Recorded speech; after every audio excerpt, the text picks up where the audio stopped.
श्री स्वामी समर्थ. तर आज आपण बघणार आहोत रव्याची खीर साध्या आणि सोप्या पद्धतीने कशी करायची. यासाठी मी इथे काजू बदाम बारीक चिरून घेतलेत, चारोळी, वेलची पावडर, केसर, रवा आणि साखर घेतले आणि तूपही घेतले. नंतर एक कढई घ्यायची आहे. कढई गरम झाल्यानंतर त्यामध्ये 1 चमचा तूप घातले. तूप गरम झाल्यानंतर रवा भाजून घ्यायचा आहे. रवा आपल्याला जास्त भाजायचा नाहीये, म्हणजे करपवायचा नाहीये. हलक्या हाताने 2 ते 3 मिनिटं भाजून घ्यायचं आहे.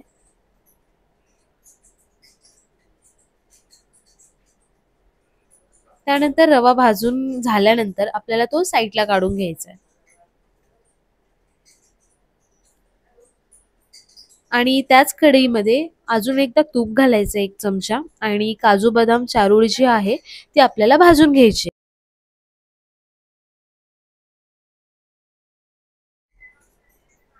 नंतर भाजलेला जो रवा आहे तो यामध्ये घालायचा आहे.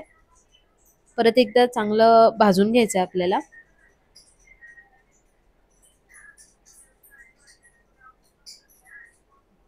त्यानंतर थोडं थोडं करून दूध घालायचंय. मी इथे अर्धा लिटर दूध घेतलंय.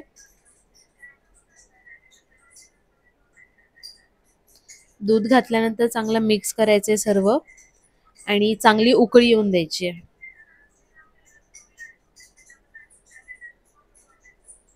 मग उकळी आल्यानंतर यामध्ये साखर घालायची आहे.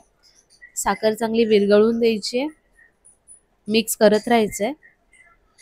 मग केसर घालायचंय. अजून एकदा मिक्स करायचंय.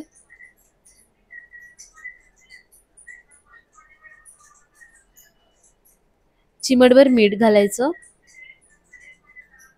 वेलची पावडर घालायची आणि सर्वात शेवटी मग आपल्याला इथे जायफळ खिसून घालायचंय. जास्त नाही घालायचंय, थोडंसंच घालायचं. मिक्स करून घ्यायचंय आणि आपल्याला खीरला ना चांगली उकळी येऊन द्यायची. 3 ते 4 मिनिटं खीर उकळवून घ्यायची आणि अशा प्रकारे आपली रव्याची खीर तयार आहे. अशाच नवनवीन रेसिपी बघण्यासाठी माझ्या चॅनलला लाईक, सबस्क्राईब आणि शेअर करायला विसरू नका. Thank you.